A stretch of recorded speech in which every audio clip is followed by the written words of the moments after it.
name of the Lord Jesus, greetings to all. యేసుక్రీస్తు నామములో అందరికీ వందనాలు. Today I am going to tell you about Jesus.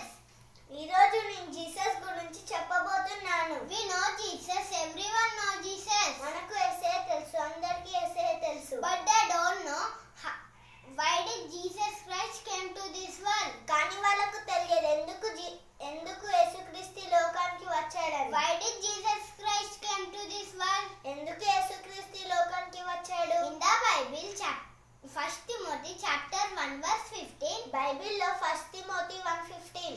Christ Jesus came to this world to save sinners. పాపులను రక్షించుటకు క్రీస్తు యేసు ఈ లోకానికి వచ్చాడు. God came into this world and gave his life for our sins. యేసుక్రీస్తు ఈ లోకానికి వచ్చి మన పాపముల కొరకు ప్రాణం పెట్టాడు. He saved us through his death. ఆయన మరణం ద్వారా మనల్ని రక్షించాడు. Jesus died for you and me.